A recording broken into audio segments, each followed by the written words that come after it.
Okay, so yeah, I had a little hiccup there. Matt just revealed all the secret missions. So that is the most important thing you do. I'm just joking. So yeah, we had a little hiccup, but get back to where we were. Yeah, it happens. So anyway, your job is to find out how much lift your ROV has. That's motor thrust. If you have a buoyancy system inherent in your vehicle, kind of built in, you can use that. If you have an independent lift bag, so a lift bag or other thing you fill with air that can be removed, you don't have to include that. And in general, the more you include on this, if more information is better. So if you're thinking, gee, I wonder if I should report this in that, sure, throw it on in there.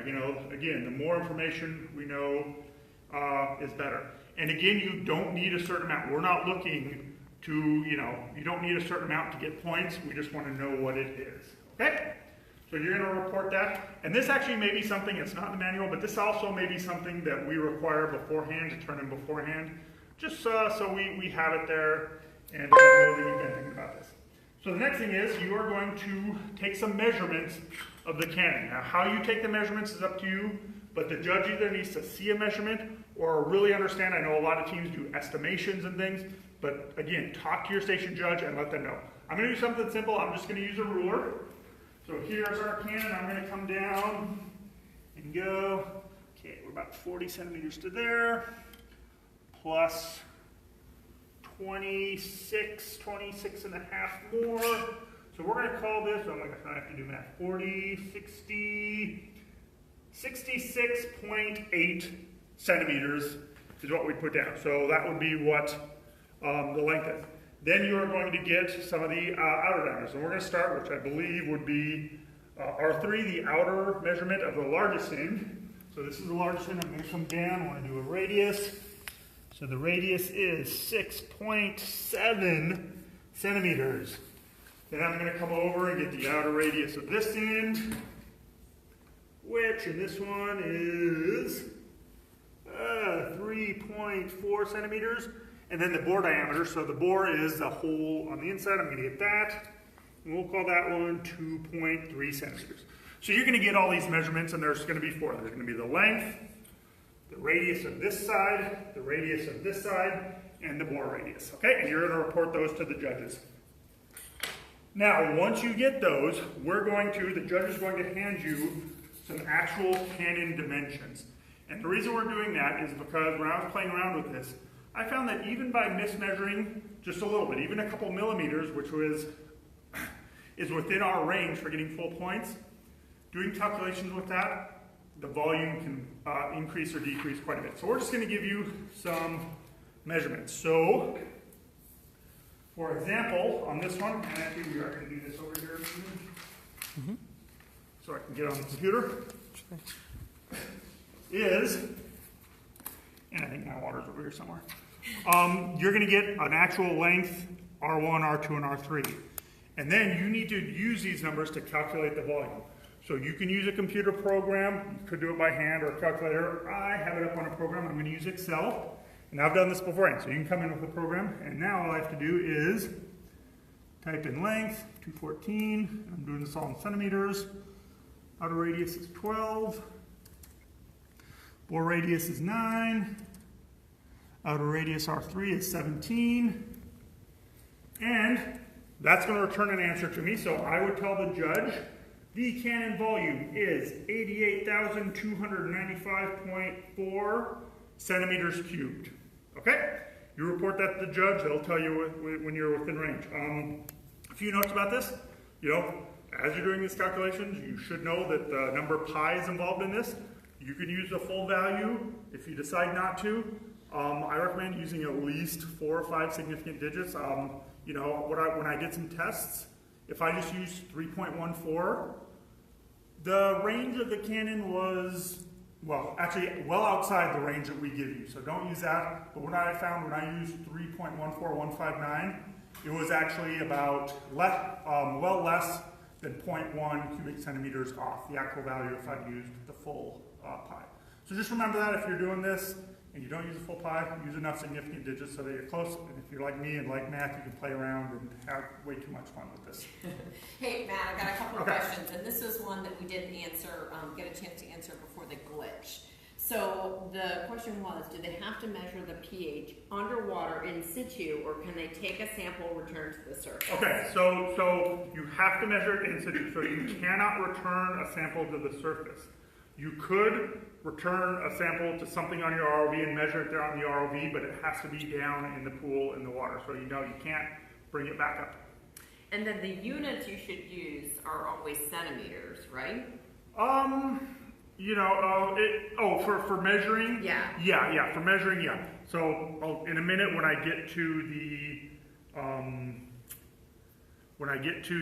weight of the cannon, I actually use kilograms instead of grams, but yeah, centimeters, although, with metric you should be able to convert pretty easily. So, if you, for instance, I said the cannon volume was 88,295.4 cubic centimeters. If you want to report that as 0.088 cubic meters, you can do that. Just, make sure you can convert it. If the judge might be like, hey, I need that converted to centimeters. So, if you want to convert it back and forth, but yeah, centimeters is good. Another question, can you give us a range for the unknown cannon's dimensions?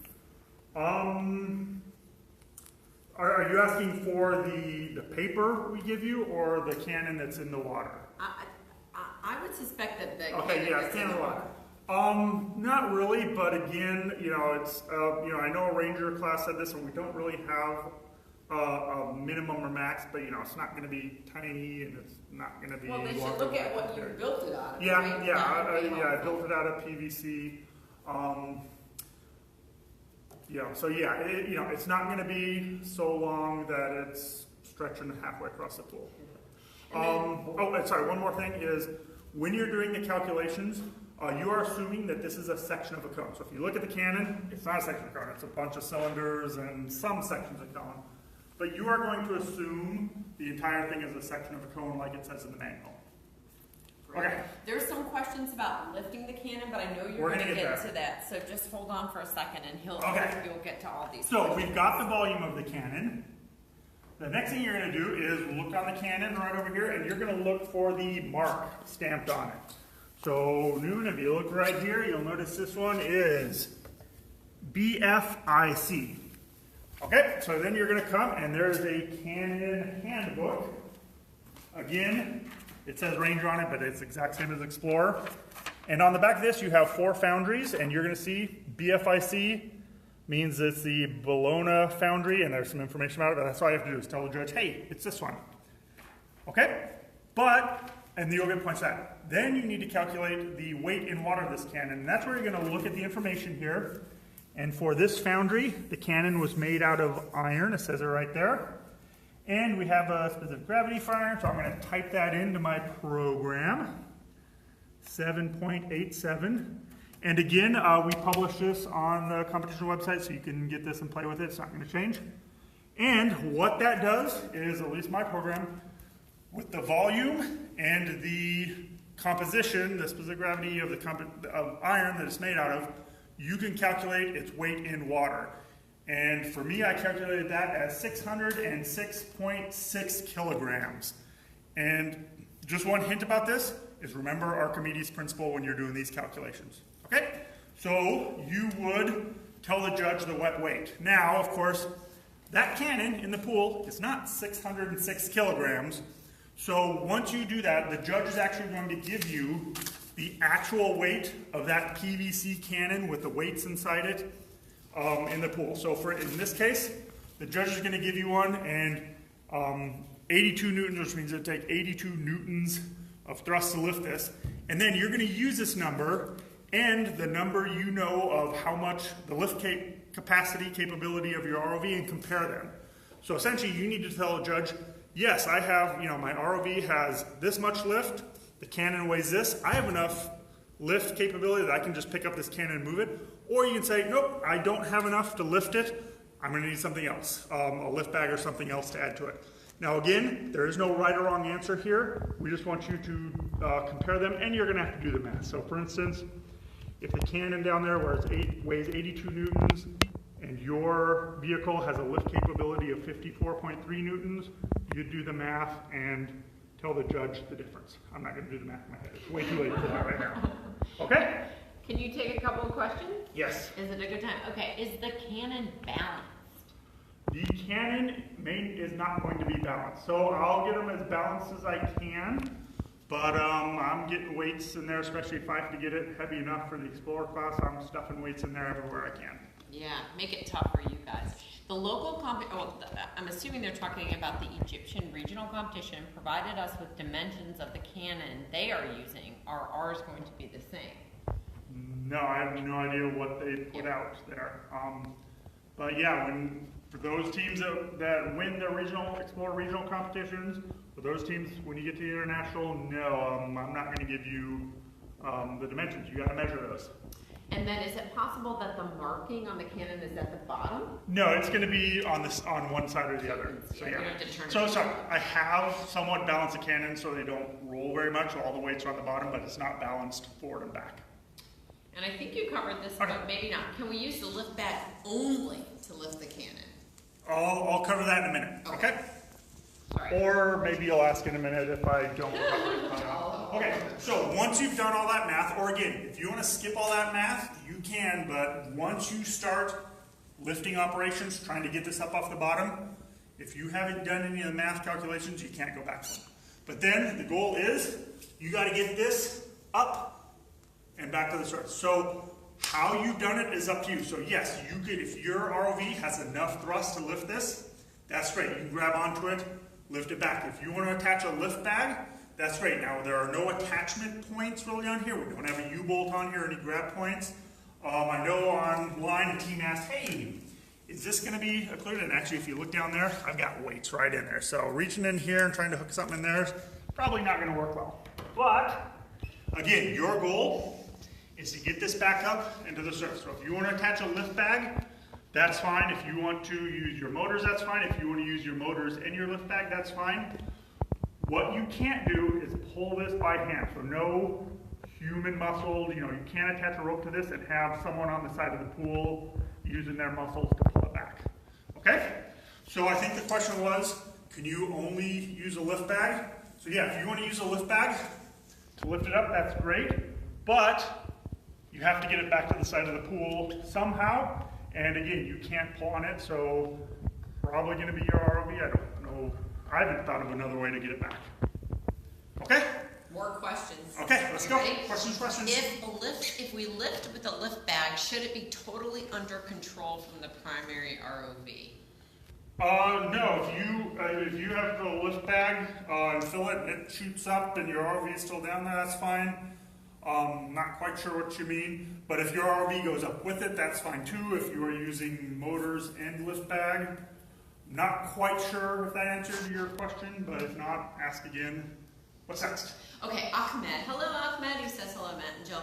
Hi. The cannon weight that will be compared with the ROV lifting force will be the real cannon weight. Right, so mathematically calculated. Yes, the real cannon weight, which I actually made this up, but 82 newtons, that is going to be what this cannon weighs. I will weigh them all. I'll have them all numbered so I know. I will weigh this in water and get an exact amount that this is. Well, exact amount, plus or minus a gram or two probably, but yeah. Okay, anything else? That's it. Okay, excellent. We are getting down near the end, which is good because we got to get out of here. Okay. It's been a long day. It's been a long day. 2 of these aside. Okay, so the last part is identifying and marking the location of the metal. So you're going to have this grid, and this is going to be, the side of the pool is on one side. So, it's going to be laid out on the side of the pool. And there are going to be 4 objects in here. They're all going to look identical. So it is a brick just to weigh down. You have some 3/4 inch PVC elbows and some pipe in between here. And this pipe may be PVC or it may be metal. And if you're wondering, hey, what kind of metal are you using? You can check out the parts list, or there's a link in the prop building instructions. It'll tell you exactly what this pipe is made out of. if it's metal. And then what you're going to have to do is you are going to have to build a sensor, create a sensor to determine which of these is metal and which of these is not. So I'm going to use a magical sensor and come down and go, that one's metal. That one's metal. That one's plastic. And that one's plastic. So again, how you do it is up to you. You know, putting your finger on it's not going to work. But once you determine these, you are going to mark them. So metal objects get marked with a red T. Non-metal objects get marked with a black T. And these T's are going to have a little rope and a little bit of flotation so that if you drop it, it'll sit on the bottom and this rope will float up. So again, metal, metal, I said non-metal, non-metal. So again, this one would get a red one. This one would get a red one, black one, and black one. Now, Newman, our cameraman, actually had a good question last time, is what if you accidentally mess up? So number one, you're going to tell the judge when you're ready. So let's say you're coming down and you actually drop one of each in there. Now, you're going to have to get one of those out. So let's say, you know, you can pull one of these out. Now, if you drop it out here, that's fine. But to get points, you need one marker in there. Okay? So again, if you determined metal, metal, non-metal, non-metal, this is how you'd mark it. And then of course the judge is going to know which of these is metal and which is non-metal and give you your points.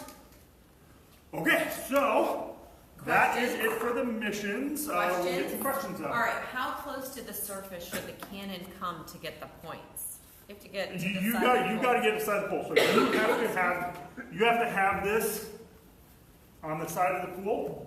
So someone's going to have to reach in, and you've got essentially your arm to reach in and grab this. But yeah, the surface doesn't count. It's returning it to the side of the pool. Okay, next question. Could we use the air pump to help the ROV in rising to the surface faster when carrying the cannon or the rubber tire, given that the place to hold air is part of the primary? Yeah, if you have a variable buoyancy system or you're pumping air into something on your ROV, you can use that anytime you want. And if we used a buoyancy control system, should it be included in the ROV lift capability calculations? Yes. So if it's incorporated into, so it's not like an independent lift bag, yeah, you can incorporate that in. You know, you can also lift, and sorry, I'm going to go back a little bit on this and explain something. Sorry, get tongue-tied.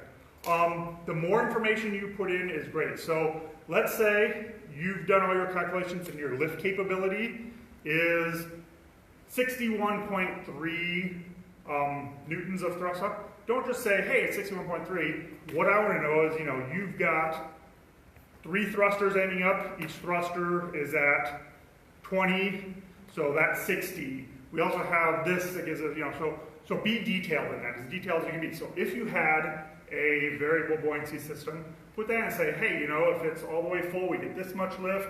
If it's only partially full, we get this much lift, things like that. All right. The ratio of cannon shell can be 4 to nothing. So they could all be, It could be, yes. Yeah, so they don't all have to be, there doesn't have to be 2 and 2, 3 and 1, 1 and 3. It could be 4 metal debris and 0 non-metal debris or vice versa. It could be, but for those of you watching, I'll give you a hint. At least at the international, it's either going to be 3 and 1 or 2 and 2. I'll give you at least one of each. Man, hits. I know, I'm so nice. So does Everyone it have to be a sensor? Can't we just use a magnet? That's a sensor. Yeah, any way you can do it. Do we have access to the number of metal shells and plastic pieces, or is that random? I think we just covered that. Should we determine either the pipe is metal or not using a sensor, or can we use another tool, more simple, less cost? A magnet is a sensor? Yeah, so as I said, you know, if you want to use a magnet, that's a sensor. However you want to determine will work. Now, I will say, you know, you probably don't want to just look at it, because, you know, well, you could try if you just want to look at your camera, but I might be pretty tricky on how I make these look. Yeah, I'm going to be. Okay, but the parts list said only needs 1 to 3 of the steel pipe.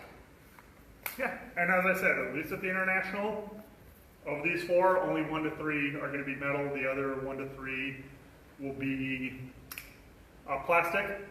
Of those Explore regionals around the world, I don't have control of what they build, within reason. Can we leave magnets in the pool? No, you cannot leave magnets in the pool. Well, that would be debris. So anything that you build that get left in the pool counts as debris. Now, some of these markers, if you leave an extra marker in the pool, that's not debris because that's something they built.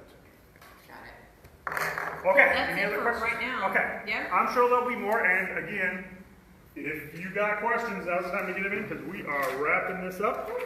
So again, the order of tasks, I talked about it, you can pretty much do anything you want in any order, and you can skip back and forth.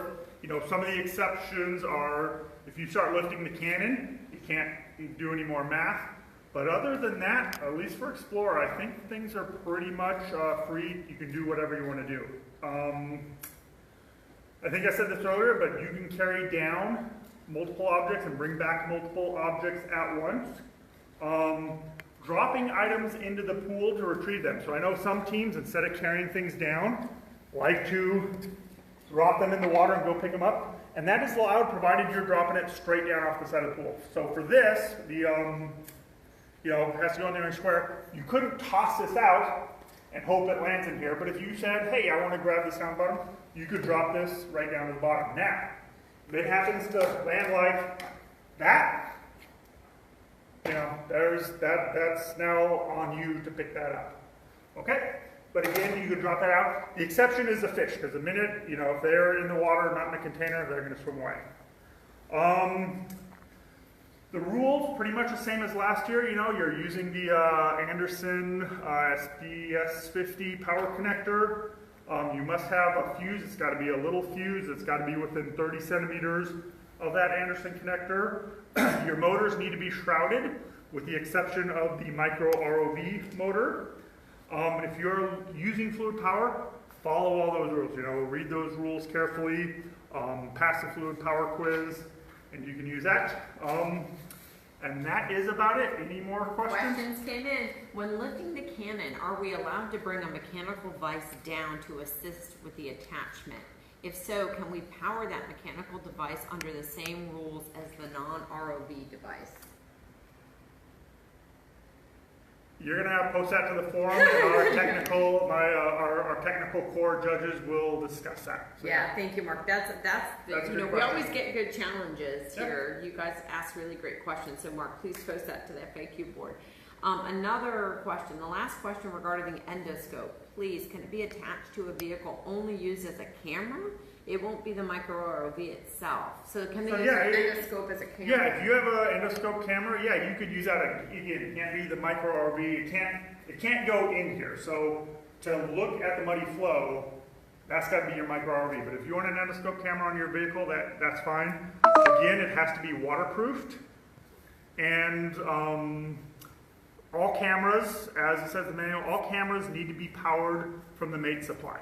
And if your endoscope is powered from the mate supply, you're good. All right, can we use a different fuse model than the listed on the manual? No, every Explorer team is limited, has to use a little fuse. Now it can be a 30, 25, 20, whatever size you want, but it's got to be that little fuse. Okay, and so I think, so far I don't see any more. Anybody else? This is the time to get it in. Okay. But if you don't, as Matt was saying, if you think of another question, if we didn't completely answer it, if you missed it, post it to the FAQ board because he'll get to those questions within the next several days. And those that we have to go out to the technical team for, it might be a little bit longer. And I will say, for getting to them, I'm not going to get them done tomorrow because I'm prepping for something on Saturday, and Monday's a holiday here, so Tuesday at the earliest is when I'll be answering questions again. But, That's like, I need a break. Yeah. 15 meters of cable is enough for the micro ROV? This is 10 feet long, which is 3.1 or so meters. So yeah, it's not going to be longer than this. So, it depends if you're thinking coming down from the surface as well, that's going to add some. But the information of how far out things can be is in the manual. Yeah, and we have a lot of people saying thank you. You're welcome. It is totally our pleasure. It's just that we have done what, 4 of these in 3 days. So it's just, yeah, it's a lot of work, mainly on Matt, right? And of course Newman, he's eating his Wheaties to hold the camera up there. So it really is our pleasure. I mean, this is why we do it, to help you guys prepare and to give you this information. So I'm looking. Yeah, make sure you post questions. Again, this video is going to live on our Facebook page. It's going to be on our YouTube channel and our Vimeo. And don't forget, I put some hints, some additional hints in the chat box about that Microsoft challenge. That information should be posted within the next week, at least by the end of this month. And it'll be really interesting. I'm really excited about this partnership with Microsoft, excited to present this challenge to you all. So just be thinking and looking through the chat box because I gave you some more hints. Other than that, I think, yeah, we're good, everyone. Have a wonderful day, evening, whatever time it is in your neck of the woods, in your part of the world. And we'll see you at our next Facebook Live. Thanks, Newman.